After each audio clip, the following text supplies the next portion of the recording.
This video is brought to you by my patrons on Patreon. Thank you so much for your generous support in funding this channel and keeping it up and running.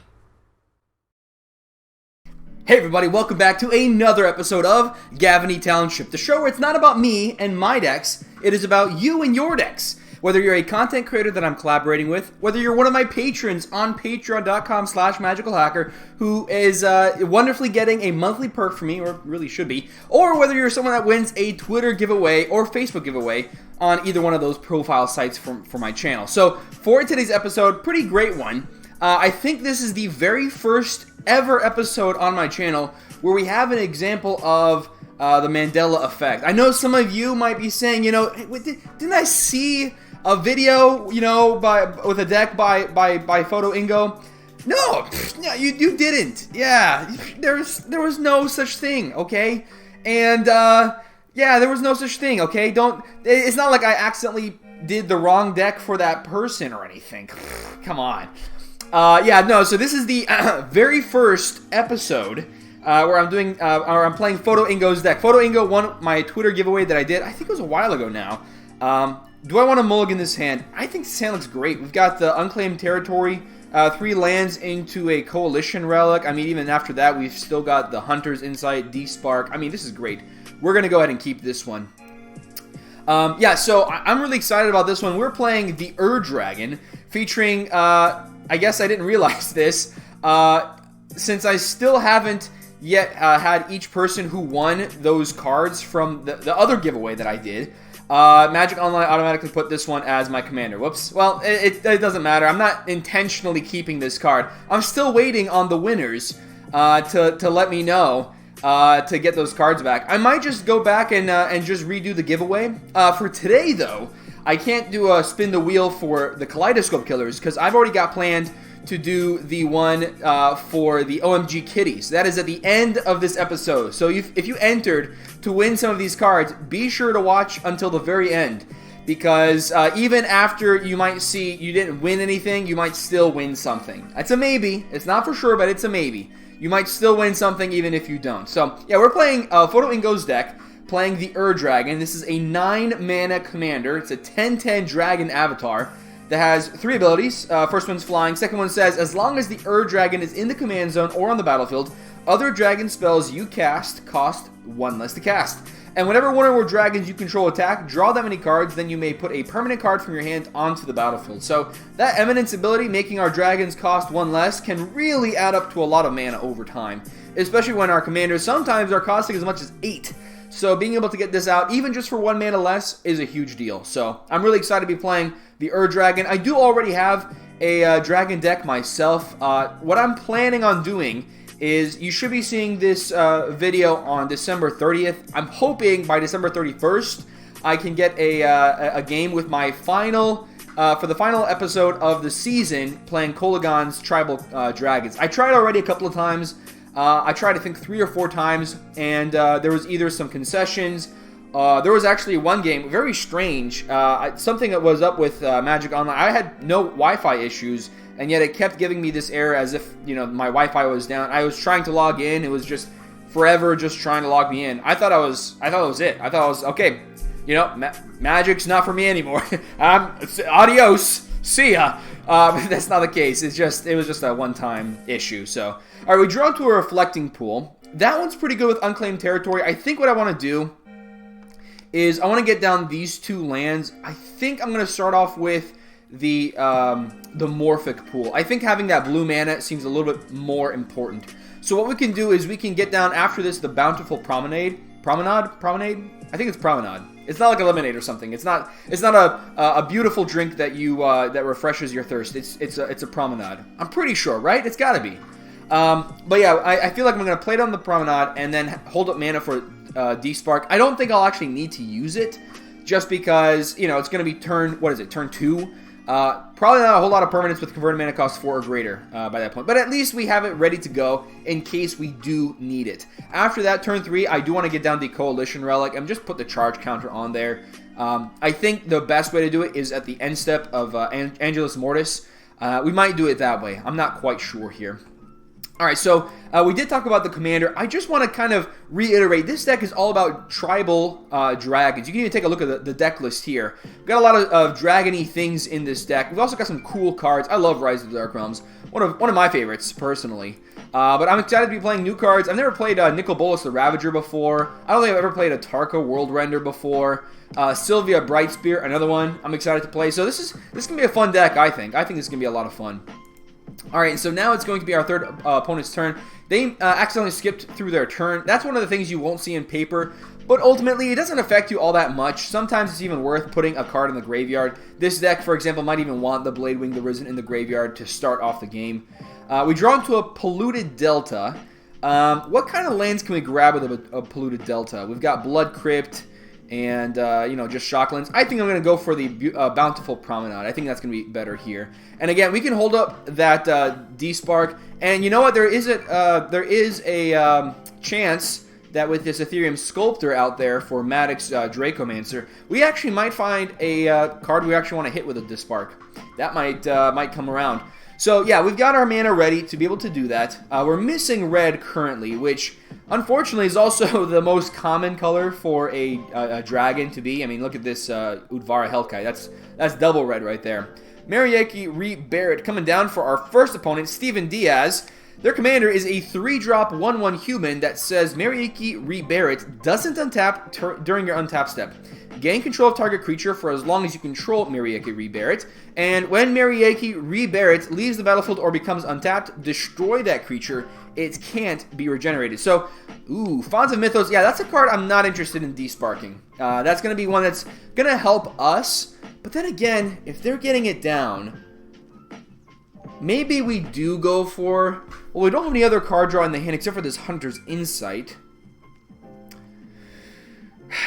I think it's good here. We can take this as a chance to think if we actually want to go for this.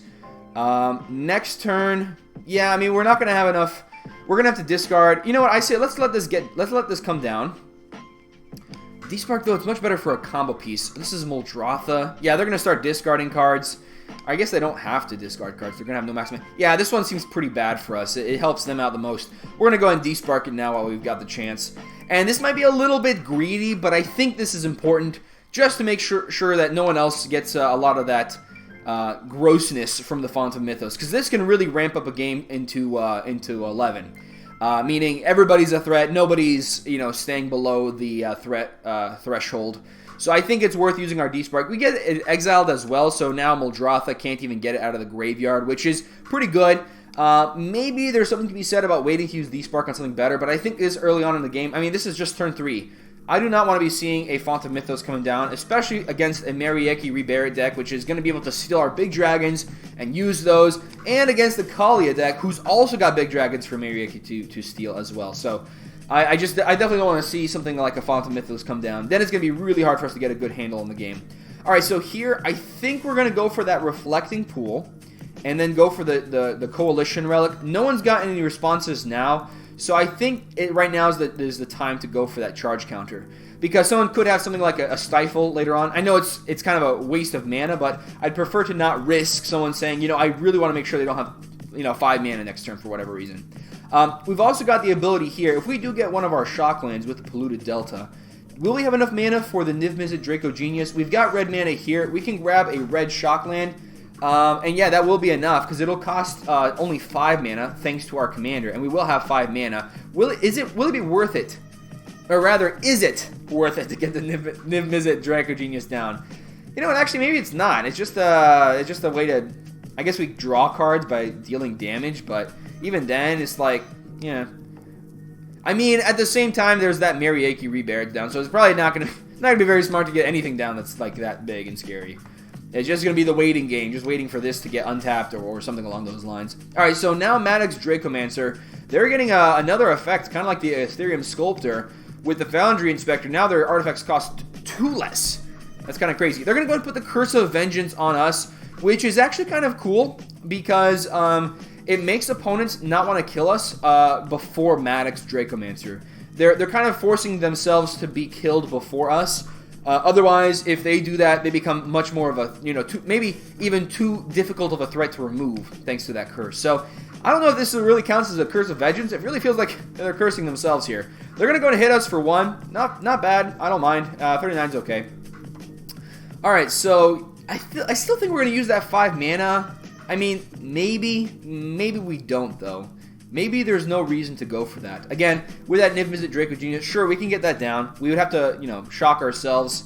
Well, first we have to, you know, ping ourselves, then shock ourselves. So we're bolting ourselves, essentially, to get that down, and then just Mariaki just steals it. And it's just, yeah, I feel really bad about something like that happening. I think what I'd want to do is I'd want to get it down, and then, you know, in response to Mariaki, be able to ping it. That'd be kind of nice, honestly. To be able to ping it in response, because then the ability, it will still allow, like, it won't fizzle, but they won't control Mariaki Rebear anymore, and so, as a result, they're not going to have, they're not going to get that spell. Alright, so Arcane Denial, countering the spell from Angelus Mortis, which is a demonic tutor. Not too bad. I think sometimes it's better to use the tutor on whatever the tutor, or use the counter on whatever the tutor gets. But this is not bad either. We are seeing here Mariaki Rebared. We did read off the commander, but there's not a huge guarantee as to what this deck's about. Always I've seen so far is just one counter spell, so it could be Esper Control. Very big likelihood, a big possibility here. Another possibility is just a Theft deck. They're going to go ahead and target the Foundry Inspector, and then untap it, and then tap it again to gain control of the Ethereum Sculptor. So now they've got their own double artifacts costing less. So here the Arcane Denial will allow Angelus Mortis to draw 2 cards. We'll draw 1 card. And then we're going to go to our turn. Now with that Mariaki down, I actually feel okay getting out the Niv-Mizzet Draco Genius, because they'll have to give up both of those artifact cards in order to steal the Niv-Mizzet Draco Genius. You know, actually, the more I think about it, it still doesn't sound that great, so maybe we're not going to go for that here. Yeah, I mean, for right now, this does look like Esper Control. Maddox Dracomancer. We'll read off the other 2 commanders here in just a second. We just want to go through our turn first. Alright, so we've got the Coalition Relic. We drew into a Ryusei, the Falling Star. So this one's actually kind of good for us, because the Ryusei, we can use this, get it out there. Sure, Mariaki can steal it, but if it ever wants to steal anything else, that means that Ryusei is going to die, killing Mariaki. So they don't actually want to steal that card, I would assume. It would definitely feel like that's a card they're not interested in stealing. So I'm actually like totally okay with this. We're going to go ahead and choose Dragon with the creature type for this land. We'll say okay. The unclaimed territory, we can tap it for any color to spend on the chosen type. So we're going to go ahead and tap this for some mana here, tapping every which way for mana. We're going to go ahead, and I think we've over-tapped, right? That's 6 mana. 1, 2, 3. Yeah, that's 6 mana. Yeah, we tapped a little bit too much. Let's go ahead and undo everything here. I'm going to leave up the Reflecting Pool. So we're going to tap this for red. Or, you know, we can leave up the Coalition Relic. That's even better. That is even better here. So we're going to go ahead and play out the Ryusei, using all the mana. It should automatically use it, but I guess that the Unclaimed Territory kind of messes things up here. So we've got the Coalition Relic. Curse of Vengeance obviously is going to trigger. That's not a big deal with us. We're going to go ahead and put a charge counter onto the Coalition Relic in response. So, putting a spike counter onto the Curse of Vengeance, I don't know how much this is going to help. I haven't really seen this in Commander up to this point. I might have seen it in like a game or 2, but it wasn't very impactful into those games just because it must have come down like later on in the game. I've never seen one so early, so I'm kind of excited to see how this actually shapes up. I do think politically we'll be able to kind of twist it around like, hey, if you kill us before Maddox, they're going to get that Curse of Vengeance trigger. I don't think that's what you want. I think you want to kill them before us, right? All right, so they've got both of these cards. They're going to swing one at Maddox and one at Angelus, so this is going to be great for us. We've got a blocker. Again, that Mariaki probably does not want to steal the Ryusei, just because when Mariaki untaps again, it's going to destroy that. That's going to die. It's going to deal 5 damage to each non-flying creature. Mariaki does not have flying. So I think this should work out pretty well in our favor, I would say. There is a possibility that we just we get something else down, and they decide to use the Mariaki to untap, and then in response to the ability to destroy the Ryusei, they just draw a card. So we're going to have to keep aware that if they steal the Ryusei here, we want to do something that gets rid of Marieki. So let me see here. We're going to have 1, 2, 3, 4, 5, 6, 7 mana next turn. This costs 5. The ability costs 2. That's 7 mana to get rid of the Marieki here in response to any untaps. So, let's see how we do this. What would be the best way? Because there might be a possibility that here they have the advantage because we're going to be casting a spell. They can untap, tap, and gain control of the Ryusei. Our creature enters the board. Then we use the Niv-Mizzet. They've already tapped it. They've already used their untap ability. They could have an untap ability in hand. Let's say they decide to go for that. Even then, it's going to destroy the Niv-Mizzet. You know, that's not too bad. It gets rid of our creature, but it also gets rid of the Marieki, which is fine. You know what? How soon can we get our commander out? It's going to cost 9. We have it 7 mana right now. So we just need 2 more lands. That's not too bad. Alright, Angelic Skirmisher coming down for Angelus Mortis.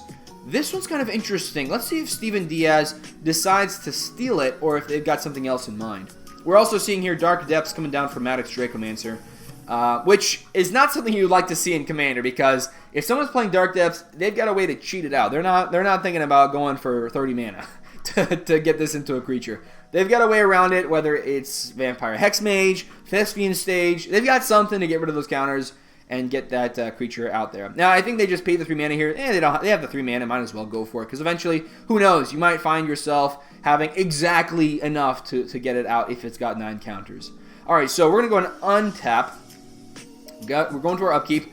We draw into a mountain. Coalition Relic here. It's going to add red mana, I would say. I think red mana is the color to go for here. We've got plenty of blue. Blue, blue, blue, blue. So, yeah, let's go for red. Go for red. We're going to go ahead and play down... You know what? I kind of like the idea of going for the Hunter's Insight. This one... Let me see here. You draw that many cards. Well, I guess I don't need to draw 5 cards right now. Yeah, let's not go for that. Let's go for the Niv-Mizzet play. I think that's going to work out pretty well for us. So let's go ahead and get down the mountain. And I'm going to leave up the Reflecting Pool and the Morphic Pool, if possible. Or, you know, let me leave the Coalition Relic and the Reflecting Pool untapped. So red, we're going to use this for blue, and then this one literally does not matter. So we've got the 2 mana held up here. Yep, looks like we've got enough mana for the Niv-Mizzet. So we'll go ahead and get that down. And from this, we've got enough mana to respond to Marieki. Let's see if they decide to go for the untap in response, stealing the Ryusei. They could. They definitely could here. Depending on... Ooh, looks like they got something else here. They're going to go for a mana drain on the Niv-Mizzet. So it does look like this is very much a control-based build. If we attack them with the Ryusei, they still have the mana available to Manamo, untap the Marieki, and then steal Ryusei. So there's no point to us for us to attack them specifically. They've got the Angelic Skirmisher ability. That's fine. If I were in their position, I'd probably get like Lifelink or something. I don't think the First Strike or Vigilance matters in a situation like this. Just the Lifelink. Because if you get attacked, I mean, who knows? Maybe I don't want you to gain life. They go for Vigilance. Whatever. We're gonna go and attack Maddox here. I don't see. I mean, they could block. You know what? Maybe this is fun. Maybe we do attack. We can't attack Steven Diaz. If we attack Steven Diaz, they just gain control of our creature. So we have to attack one of the other players. If we attack Maddox Dracomancer, that's not going to be as helpful for us. We're kind of... Well, you know what? Let's attack them.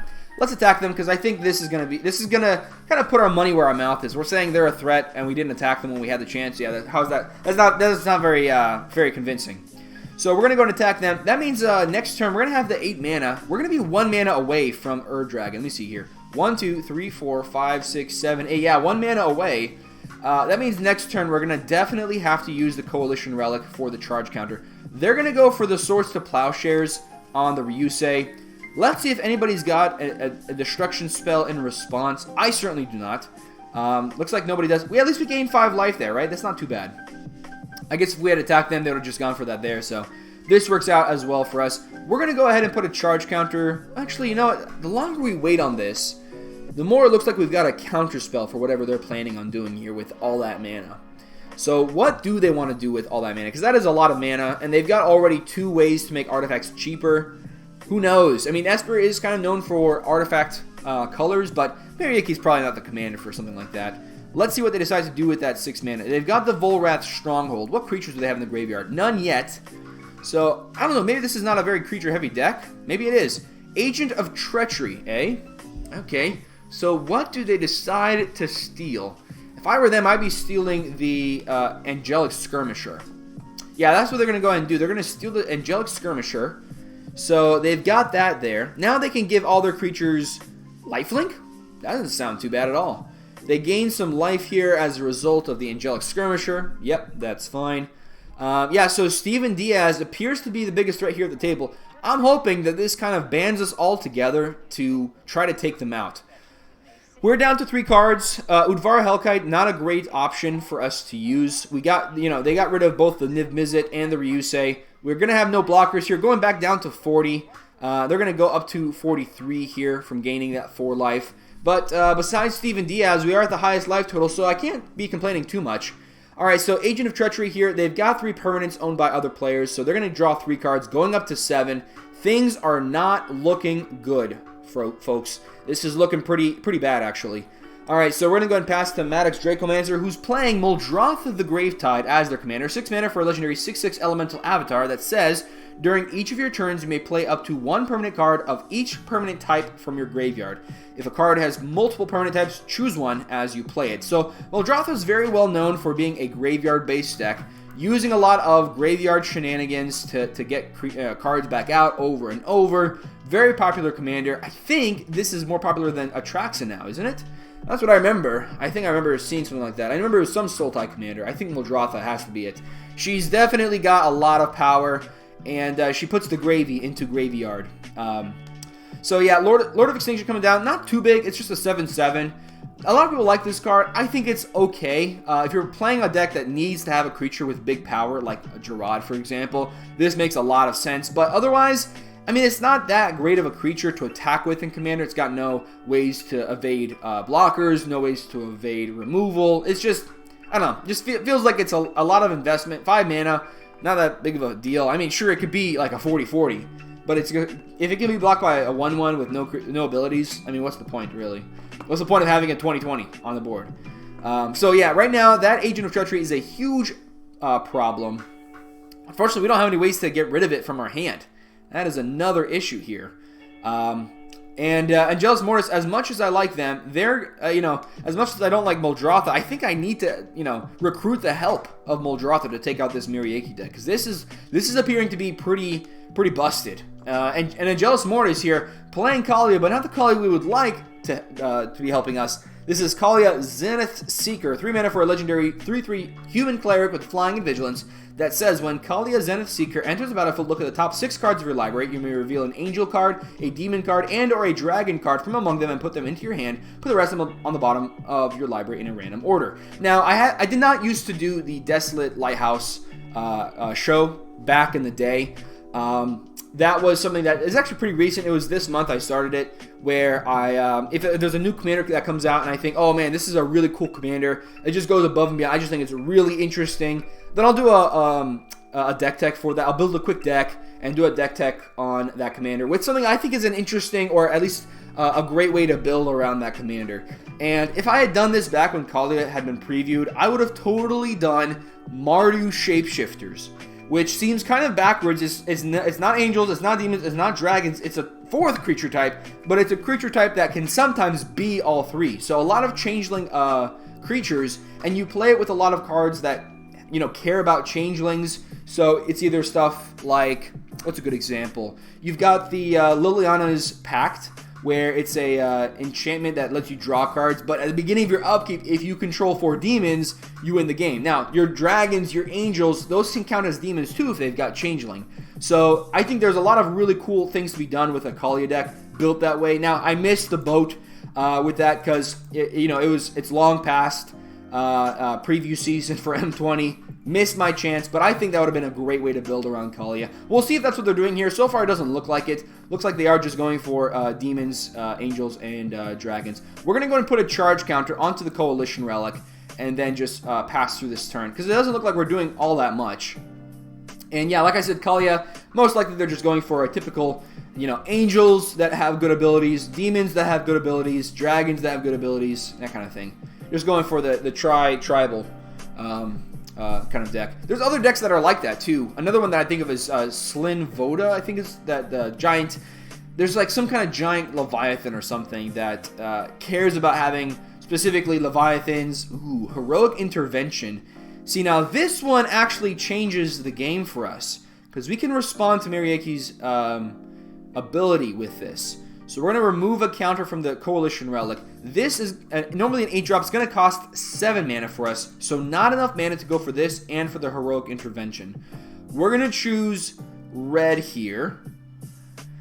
We'll play down the Polluted Delta. We'll go ahead and we'll wait on using the Polluted Delta. Right now, it looks like we're holding up a Cyclonic Rift, which actually works out pretty well for us. It makes us look a little bit more like the player not to attack. So that might actually be pretty good for us. At the same time, Theft decks, the best way to do it is just to overload them with threats and then use those overloaded threats to take out the threats that they've already taken. It doesn't look like we're doing that in this game, so, you know, it really, there's no point to even try. If I could really convince my opponents to join me in this, that'd be great, but I'm not really taking that first step forward, so I can't really do much about that. So we're just all trying to get around Marieki, being able to steal and destroy all of our creatures. They're going to go ahead and get down a Mana Crypt down as well, so they've got a ton of mana, and they've got a ton of card draw. This is like a recipe for disaster. Especially if a board wipe just gets rid of the Agent of Treachery, they just Volrath Stronghold it back to the top of their deck, and then play it out again. So, yeah, this is not looking too great for us. This looks pretty bad. Painful Truths, they're going to draw 3 cards, lose 3 life. They're up to 8 cards in the hand. So now what? Arcane Signet coming down for them? Okay, that's not that scary. What else do they've got? They've got 7 cards in the hand, 2 mana in the mana pool currently. I'm surprised they didn't use that mana. Did they not want to use that mana for the Arcane Signet? Oh, I'm sorry. They probably forgot also that it costs 2 less to cast. So it's basically for free here. Turning the Arcane Signet into the Arcane Mox. That's pretty rough.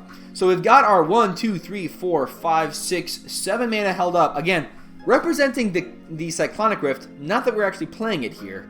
They're going to go ahead and play out the Coalition Relic, which costs only 1 mana. So what do they want to do now? They've got 6 cards in the hand, 1, 2 in the mana pool, 1, 2, 3, 4, 5 mana available to them, and also artifacts cost 2 less for them to play. This is going to be an uphill battle right now, and I don't even know if we're going to have enough support from our opponents to even deal with all this nonsense. The Lord of Extinction has grown a little bit. Now it's an 8/8. A Darker Valkyrie, the only white card that I can think of, mono white card that can do something about stealing opponents' creatures, or really stealing any permanents from opponents, because this one you can target something else, and then when it dies, you return it to the battlefield. And this is a really good combo with Marieki, where you target the creature that you copied or you stole with Marieki. You know, Marieki untapping destroys that creature. A Darker Valkyrie brings it back, and now you control it permanently. People have to get rid of a creature in order to get rid of it. So unless we draw into something good here, I don't know what we'll be able to do. Looks like a bunch of stuff is coming our way. I guess they're not afraid of the Cyclonic Rift. We don't have one, so we can't even activate it even if we wanted to. So we're just going to take this damage here. This is a good bit of damage here. We're going to go down to 30, so a fourth of our life total. Not a ton in comparison to other situations, but at the same time, I don't want to see that happen a couple more times. That would definitely be a bad situation for us. Alright, so what's going to be our game plan here? They don't have enough mana to activate the Manamo. Unless they've got a way to generate a blue with a card in hand, I don't think that's very likely. So at least now we don't have to worry about the Marieki for a while. So what we can do is play down the Udvara Hellkite. If we draw into a land here, which would be fantastic, we play down the Udvara Hellkite, hold up the Heroic Intervention to hopefully gotcha them with the Marieki. That would be nice. That would be fantastic, actually. What else do we want to do here? With that 9/9 on the battlefield, sure, they can attack, and they could lose it, but in order to go for that, Steven Diaz would have to lose quite a number of creatures. They're going to keep removing counters from the Dark Depths. Not sure how much this matters, just because Marieki would love to steal indestructible creatures. Like, that's the best thing to be like, that's what Marieki hopes to see, is indestructible creatures. So this being out there, that token might actually be too good. Please, I'll say this here. Please do not make an indestructible creature for Marieki to steal permanently. Make an indestructible token for Marieki to steal permanently. Alright, we're going to go ahead and see that 9 coming over at Angelus. Very strange attack here. I think they just want to get in and try to deal damage while they can. Definitely not the right play here. I think if I were them, I would either hold it back to have a blocker, or alternatively, attack Steven Diaz. Either A, deal a lot of damage to them, B, make them chump block, or B, potentially kill some creatures while trading the Lord of Extinction. All three of those sound like wins to me, in my book. But for some players, they just think that it's, you know, I want to guarantee that I start hitting somebody. I want to feel like I'm doing something, and then they get caught into that web of temptation. For us here, at the end step of Angelus' turn, we're going to go and use the Coalition Relic, put a charge counter on it. That gives us the extra mana that we would need to be able to get down the Udvar Hellkite, and then hold up the Heroic Intervention. The question is also, are we going to use the Polluted Delta right now? Because going for that ability means that we are a little bit, not a whole lot, but a little bit less likely to draw into that land. I mean, how many cards would be bad for us to draw into here? Because I don't think it's going to... I think that 2 damage is going to be a bigger deal. I mean, technically, we don't even have to grab a red source. We can just grab a basic. We can just grab a basic with that, can't we? Yeah, we've got an island in here. I'm sure we've got a swamp as well. Yeah, we've got a swamp. I say let's just grab a basic. You know, there's no reason for us to get all fancy here and grab a fetch land when we don't need to. The question is, which basic do we want to grab? We've got blue and black, green and white, and red. And then we've got a couple of things of every color, so it doesn't really matter. If we're more likely to have triple blue or triple black, let's see what we've got here. Which one's more likely? I'm not seeing much of triple colors. Triple red is something. You know what? Actually, maybe we do need to go for triple red. Can we make triple red right now? Yeah, actually, technically we could. So, yeah, the quadruple colors. Anything that's quadruple here? Yeah, I don't see anything quadruple. So, let's just go for like an island or something. I feel like that's fine. Admonition Angel here. Let's go ahead and respond. Whatever. Let's let them get that down. That's no big deal. And then after this, we'll go for the Polluted Delta. What does this say? You draw a card and lose 1 life. Maybe I should have gone for that Polluted Delta here before they went for all this stuff. Because maybe they could have found something to get rid of Marieki. Maybe. They've got the ability here for the landfall. You know what? What if we do this? We allow this to come down. They're going to pass to us. Us using the Polluted Delta here maybe allows them to draw into a land. This is turn 7. So I'm pretty sure they don't currently have a way to, they haven't missed a land drop except for this turn, right? Did they play a land for this turn? I guess it doesn't really matter because we're about to grab a land here anyways. Alright, let me see. Now that we're grabbing one this time and we're going to put into play tapped, I am going to grab a red source. Let's grab Blood Crypt. I feel like that makes a lot of sense here. We will not pay the 2 life. We'll say no siree. We'll get that down and see what they've got. They did have a land, so they're going to go ahead and use that. They're going to be able to exile target non-land permanent. If I were them, I'd be going for the Marieki Reburied. That's going to give back a couple of these things back to their opponents. They are actually going to choose the Angelic Skirmisher. I could see why they'd want to go for that. That one is kind of a threat. Allows them to have their creatures gain lifelink.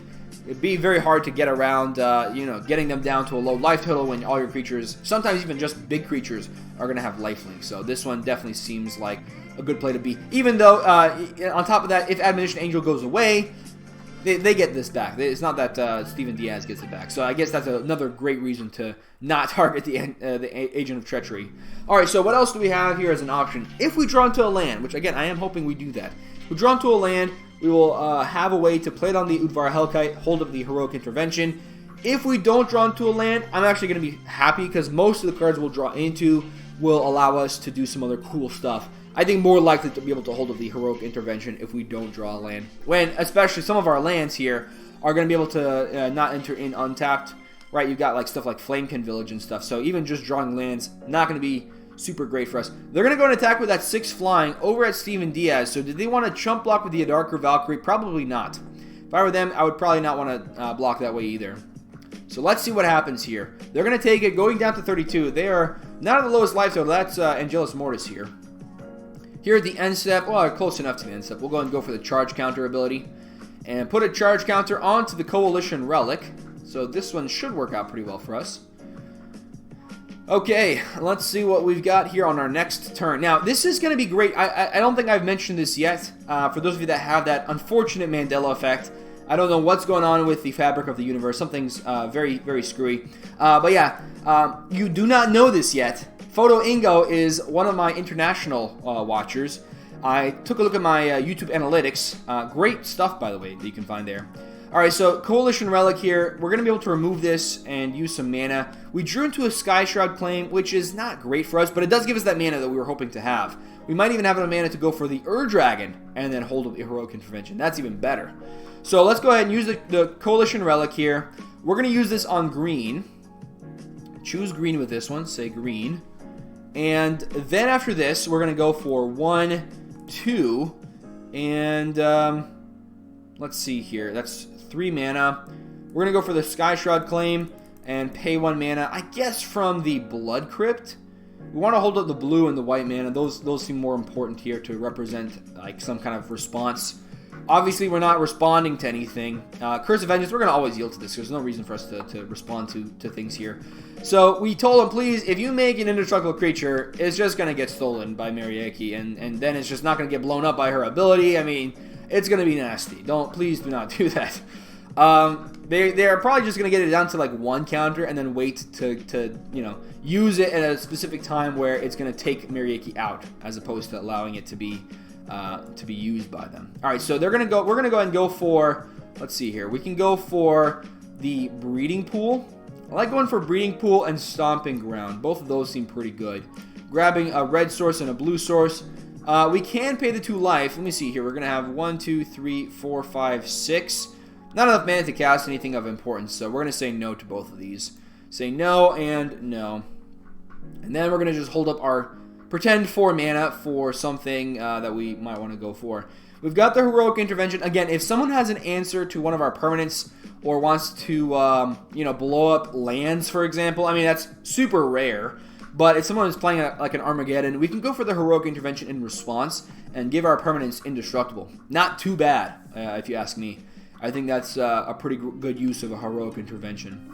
So let's see what Steven Diaz has. Again, in their situation, they would actually be totally okay with a Armageddon if they also have an answer for this Lord of Extinction. These 2 creatures, they probably not too big of a deal for them.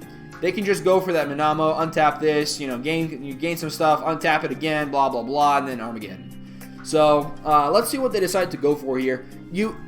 When it comes to control decks, you never know. They could be playing those types of land destruction decks. I would not put it above our opponents here. And I think anticipating that is going to be pretty good. They're going to go for a Karmic Justice here.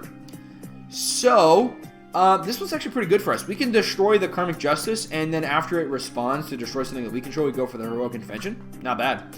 Alright, so let's see what happens to that Karmic Justice. I'm hoping something happens here that, can this be that opponent? Okay, so it cannot target our stuff if someone else blows it up. So for right now, Steven Diaz has a pretty good lock on the game, and they've got the most cards in hand. They've actually got almost more cards than all the other opponents combined in a situation like this. So they're going to go and attack for 4 over at Maddox. That's probably because they're attacking them with the 11-11 next turn. Yeah, I'm hoping they attack with that 11-11, because that makes the most sense to me, right? There's not really a reason to not do that. It feels kind of silly to go for something else instead. Alright, so here at the end step of Steven Diaz, let's see if they've got any responses. They're going to go for Aura of Silence. That doesn't affect us really at all, so yeah, that's fine with us. If they decide to use that on our Coalition Relic, then so be it. We've got the Heroic Intervention to go for in response.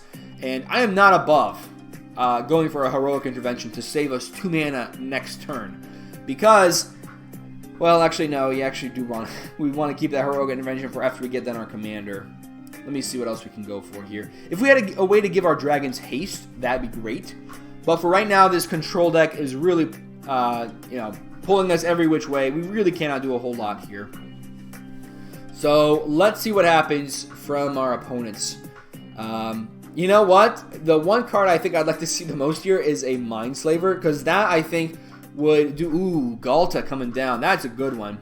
Yeah, that's one that I could see Marieki wanting to steal. They've got the mana for it. Arcane Signet can definitely add blue mana and then use the ability from Manamo to steal the Galta. They are still removing counters from the Dark Depths. They've got the 1 mana from the Water Grave. They're just going to tap that mana. I don't think they're using it. They're just tapping out here. Yeah, it looks like that's what they're going for. So for right now, things are looking okay. Things are looking okay. I'm a little bit worried, but regardless of what happens, everything's going to be good. I feel this way. If you can enjoy a game of Commander, knowing that there's a 75% chance you're going to lose, this format's right for you. If you can't enjoy losing 75% of the time, you know, maybe Pioneer. Maybe, you know, try that one. This might not be the one for you. All right, so they've got the ability here to go for the Marieki Rebarret. They can respond, untapping this card and then tapping it to gain control of the Lord of Extinction. They've also got the opportunity to copy, or rather to steal the Galta. Not only stealing that card, but also blocking the Lord of Extinction, killing it. I don't know if they're really, you know, if they do go for that, they're going to be missing out on the fact that now the Lord of Extinction is going to be a little bit bigger. It's going to be a 13/13. So, Marieki Rebarret, I think here the best thing to choose is to gain control of the Lord of Extinction. Which is, it's kind of sad. They could have gone for it last turn and done some good stuff. Now, it's not going to be that great. They're going to go ahead and block the Lord of Extinction here with the Agent of Treachery. I feel like this is kind of...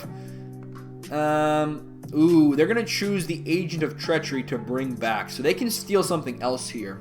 What would they want to steal from this board? Probably the Kothafed, if I were them. I think that would be the one to go for. I'm hoping somebody's got a board wipe. How many board wipes do we have in this deck?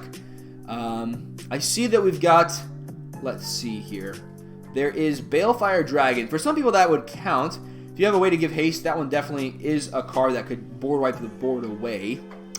Besides that, let me see here. Nothing in this area. Cyclonic Rift definitely counts. So that's 2. Ish. I mean, Balefire Dragon, you need to have haste in order for it to be a board wipe right away. Let's see what else there is. Merciless Eviction. That's 3-ish. 3-ish is not bad. Not bad. Ugin, 4-ish. Right? That's not too bad. So we do have a couple of board wipes here. We've got Merciless Eviction, Ugin, the Cyclonic Rift, and the Balefire Dragon. So those are a couple of options definitely available to us to draw into, hopefully, pretty soon here. Kothafed's going to go ahead and trigger. Agent of Treachery is going to re-enter the battlefield. Let's see what they decided to steal here. They're going to steal the Admonition Angel. So now when their lands enter the battlefield, they can start exiling things temporarily as well. If I were them, I'd probably be wanting to choose the Agent of Treachery, because eventually that card's going to go away, and then they can just bring the Agent of Treachery back out. Yeah, that's pretty nasty. So they've got the Marieki Rebarret currently. Let's see what they decide to do with that. Maddox Dracomancer, not doing a whole lot with the Lord of Extinction, unfortunately. This is not a Lord of Nothing here. So currently, we're not doing super great, unfortunately. Let's see what Angelus Mortis has. I mean, they've got red mana as something that is available to them. So they might find something that allows them to attack with creatures with haste. So yeah, I don't even know. Unfortunately, cards like Homeward Path, pretty expensive online. Good for us. I do like playing a lot of theft cards in my decks, but this is not my deck. I mentioned that already. It is Fotoingo, a German watcher of mine. I think it's pretty awesome to know that there's people out there in Germany, in France, Singapore, Philippines, Brazil. I think it's so awesome to know that there are players from all around the world that tune in at least once in their lifetime. They tune in to one of my videos to watch. I mean, that just blows my mind away. And that makes me really take my content seriously. It makes me think of it as a more serious endeavor. I mean, I do want to have fun. That is a huge purpose and a huge reason why I started the channel. But I think my bigger purpose is to be some type of influence to others, right?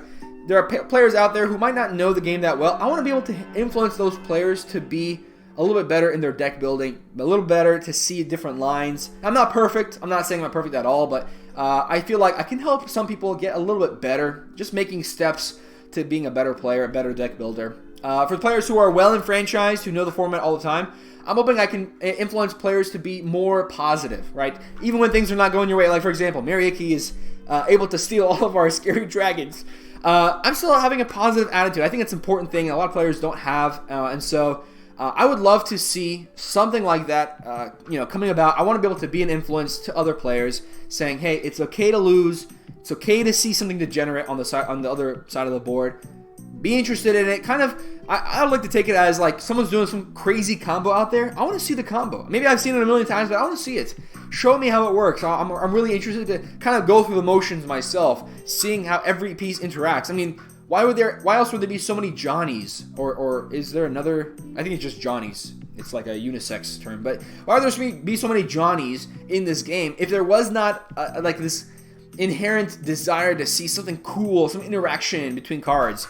I think people really like that, but they don't want to see another opponent have something cool. They want it to be themselves. But I think it's good to be an influence to other players, and I want to be one too. And I want to influence players to be more positive, to be better deck builders, to think of things from a different light. And I think more important than being better is to be unafraid to break the mold, to break the status quo, to experiment for yourself and see for yourself if something is really true or not. So for example, for a long time I used to be playing signets and talismans, and I used to hate, for example, how the talismans was only half a cycle. I used to bother me so much, and then I realized, because of these signets and talismans, I'm really limited as to what commanders I can play, because if I'm playing a 6-drop or a 7-drop commander and I'm playing talismans, I can play it once, maybe twice. If it gets removed a time after that, I have to wait so long to play it again. I mean, it's just so tough, unless I'm playing like 14 ramp spells in my deck, in which case, what's the deck at that point but just like over half of it is just lands and ramp spells. I mean, that's just very sad to me, and I didn't want to be building a deck like that. I just felt so sad to see something like that in my, it sucked out all the joy from Commander for me, to be playing that many ramp spells. And then I said, you know what? Everybody says it's important to be doing stuff on turn 2, doing stuff on turn 3. What if I just say, look, I'll be playing the ramp spells that give me 2 or more mana. Not making a huge jump, right? I'm not saying only the ones that give me 5 mana or more. I'm just saying not just one, I want to have at least 2.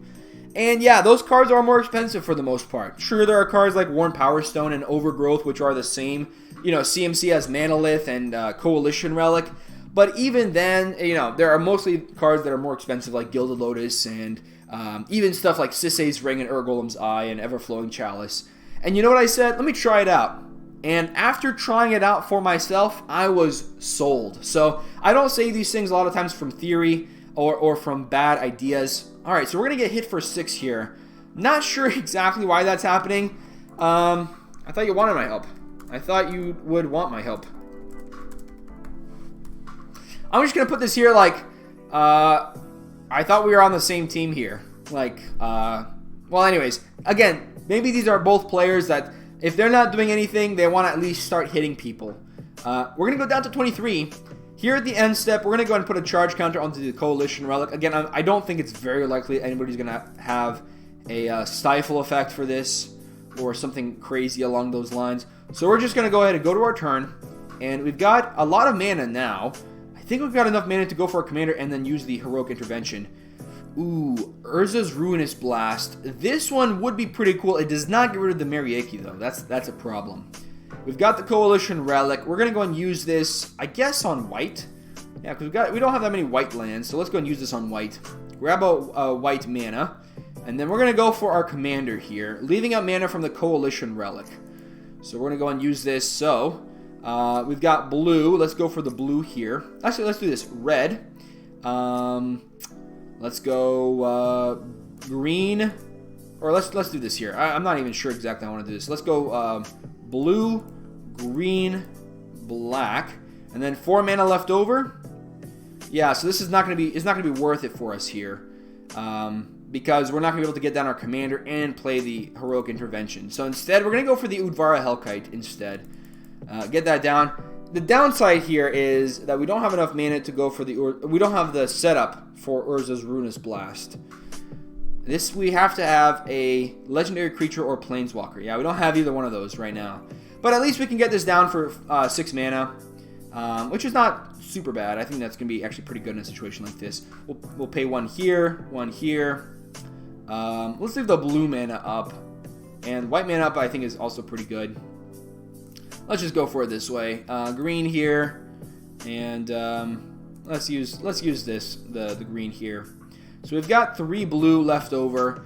Udvara Hellkite coming down. We've got the mana to go for Heroic Intervention to give our permanents indestructible.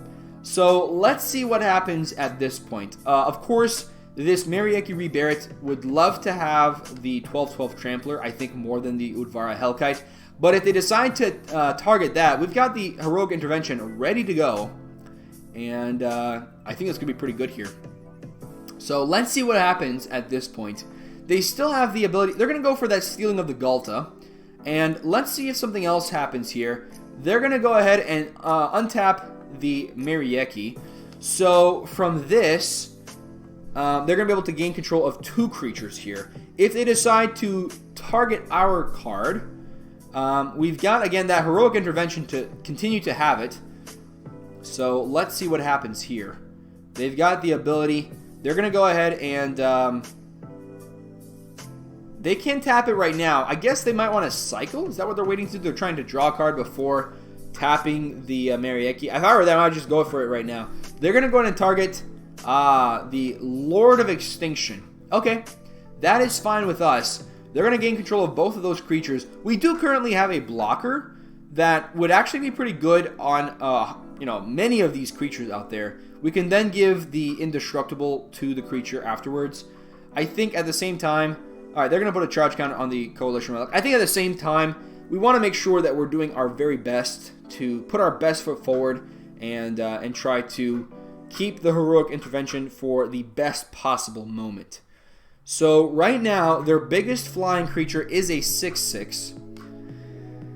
I wish I could use that Urza's Ruinous Blast. Another board wipe, but we need to have our commander out there. Coalition Relic going to give them the mana. Yeah. How many creatures do they have in the graveyard? They have the Vizier of Tumbling Sands. So this one, in combination with the Volrath Stronghold, is going to be pretty problematic, honestly. Unless we can find a way to destroy a land or exile a card from a graveyard. Not much that we can do about that. Or if we can wheel. I mean, well, even then, wheeling doesn't do anything. So we need to either exile a card from a graveyard or destroy a land. They're going to go ahead and draw, what is that, 6 cards off of the Recurring Insight. Because they're targeting the Angelus Mortis. Okay, alright, that's fine. That's fine. They're up to 11 cards. They currently do have a maximum hand size, though, I believe. Let me see if there's anything out there that's giving them no maximum hand size. I don't see anything along those lines. Especially with something like Agent of Treachery out there. They're probably going to be... Ooh, they're going to go for trying to exile our Udvara Hellkite. This is the perfect time to go for the Heroic Intervention. At the same time, though, they'd have to respond with... Oh, but they get rid of both their creatures? Yeah, this is great for us. So we're going to go ahead and respond here by going for their Heroic Intervention, targeting our Udvara Hellkite. This should be pretty nice for us. So we're going to go ahead and give all of our permanents indestructible and hexproof. So even if they decide to attack us, we can at least block here.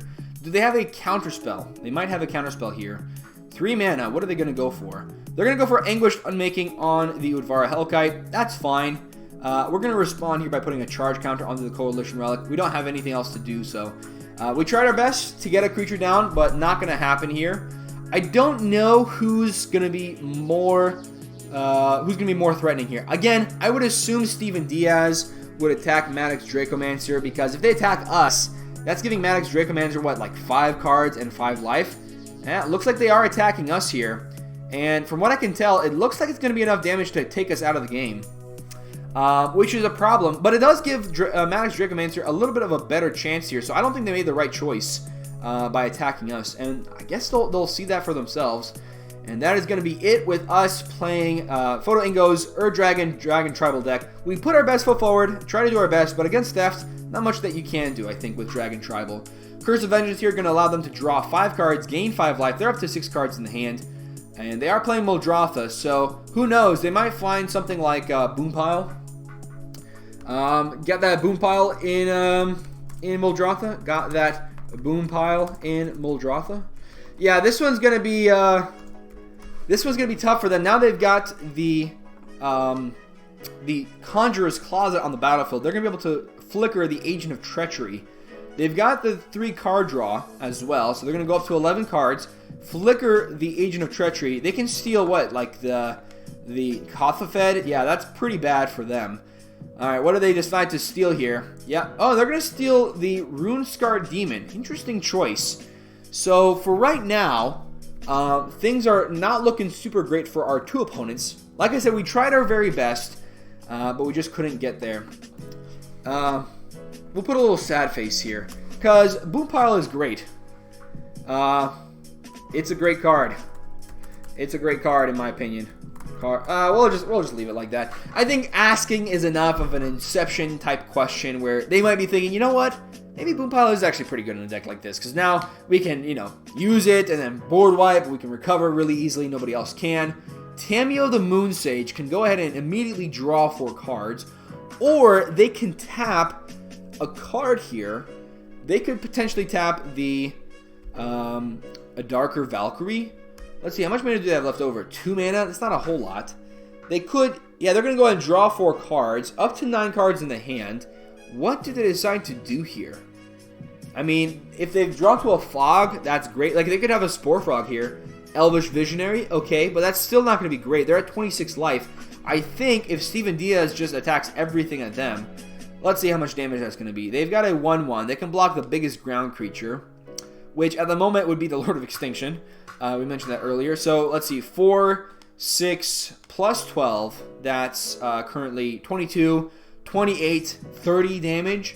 So they could even swing that Darker Valkyrie somewhere else. They don't even have to attack with it, really. They could attack with just those 4 creatures at Maddox, take them out, and that's going to be it. That's going to be game over for them. Yeah, so I don't know what Maddox has up their sleeve here. They have 9 cards in hand, but it doesn't really matter. I guess maybe they're banking on Angelus having a board wipe. Otherwise, they're dead pretty easily as well. Yeah, I don't know. I'm not exactly sure. Maybe they're hoping... Look, I've got that 12/12 Trampler. Maybe it makes a whole lot of sense to keep the owner around for as long as possible. Alright, so they've got the Flame Blast Dragon coming down. I don't think this is going to do a whole lot for us here. And for those of you that are still watching, again, at the very end of this video, we've got the giveaway for the OMG Kitties digital product that was given to us by the user on Reddit, Kelathev was the user on Reddit. So big thank you to them. They very graciously gave me some copies of OMG Kitties to give away. Nesting Dragon coming down. This one's going to allow them to create dragons whenever lands enter. I don't know if they played a land this turn. Let's see if they have. This one turns into a 2/2 with fire breathing, which is not that like amazing, but if you've got enough of those eggs and a board wipe happens, I mean, it's not bad. So at least they're getting out some blockers here. I feel like the way this is going to play out is Maddox is going to die, and Angelus Mortis is going to still have blockers. I mean, even then, Steven Diaz can take out Maddox, Dracomancer, and then use, you know, the untapped shenanigans that they've had so far with the Marieki Rebears, get rid of a lot of blockers from Angelus's board, and do a whole lot of craziness that way.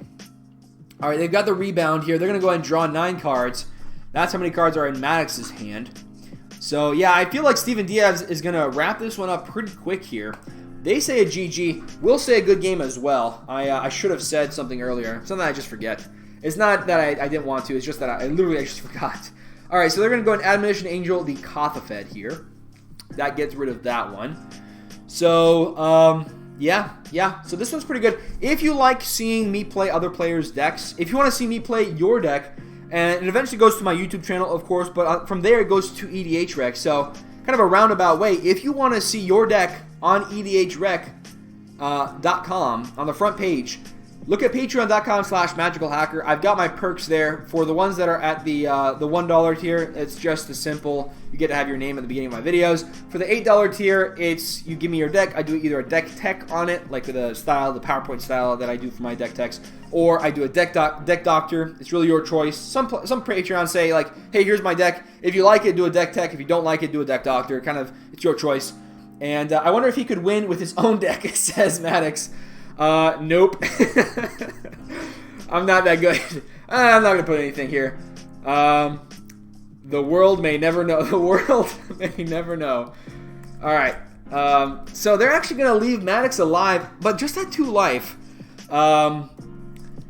So they might have a way to deal that last 2 points of damage here. Yeah, Angelus Mortis is gone. The Kaalia could not do what they wanted to. They're going to go ahead and steal the land here. I guess because there's nothing else better to steal. So what does Maddox have? What can they do here? What would be the best card for them to have? There is a black card that switches life totals. But even then, nothing's really going to be that impactful. They've already gotten rid of their Mana Crypt. Oh, actually, no, they do have a Mana Crypt out there. So if they could somehow make Steven Diaz have 2 life as well. So Repay in Kind, I don't think they have enough mana for it. But that could be a... They're going to go and replay the Elvish Visionary. Okay. Another blocker out there. Let's see if they can find any... like, literally anything here. Toxic Deluge will not do it.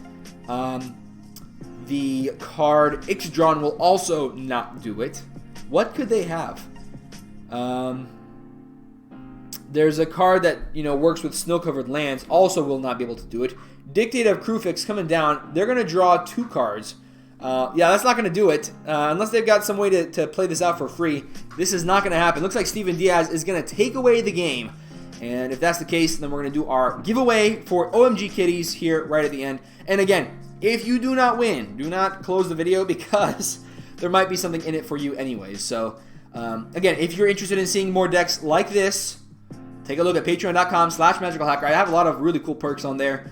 One of the things I like to do, there's like secret perks as well. So for the month of November, as kind of a big thank you to my patrons, like in the theme of Thanksgiving, I sent them all a signed copy of my favorite card, and you might be seeing some of those pictures hanging around on the web. You'll see some of those. For the month of December, the decks that they submitted during that month, I actually add whatever their Patreon perk is. So whether it's the $8 tier, Deck Doctor, or the what is the next one up? I think it's $20.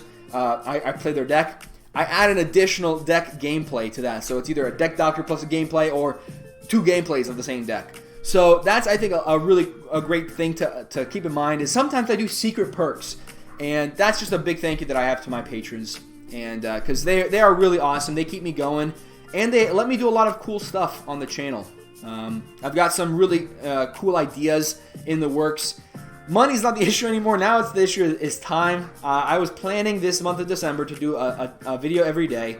And you know what? It's one of the things I regret most about the channel is not being able to actually stick to it.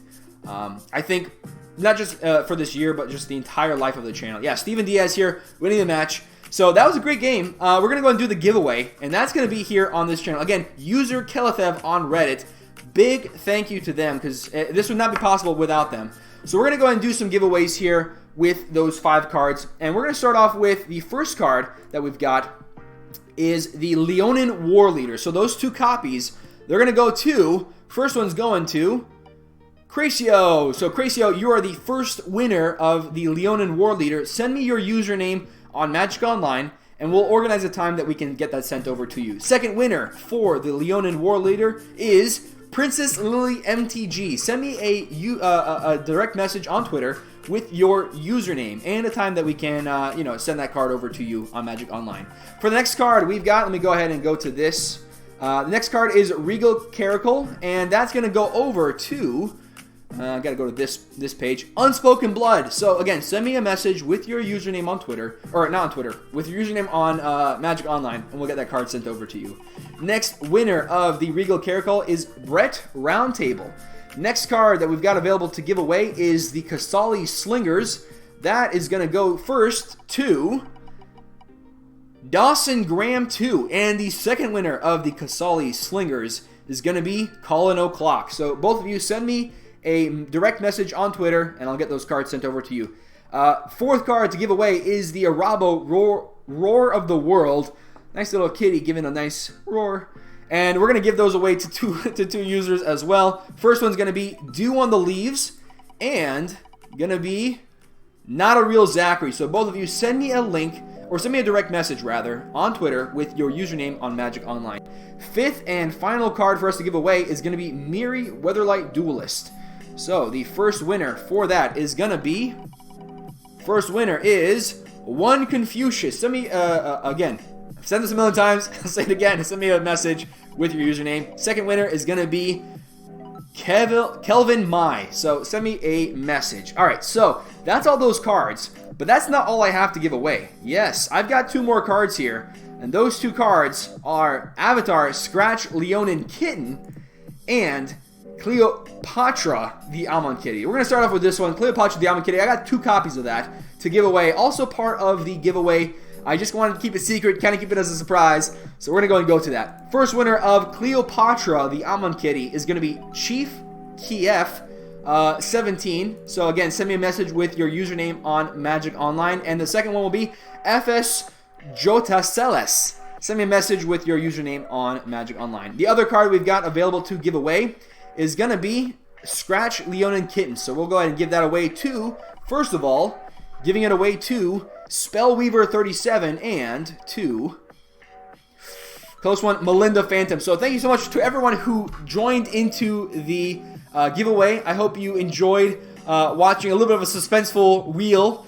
And again, message me what you've won. I'm keeping track of it as well, and we'll get a good time organized for the entire lot of us, and we'll get that sent to you. So thanks so much for watching. I had a blast. I hope you did as well. I'm looking forward to seeing you next time in GAVONY Township. Stay awesome.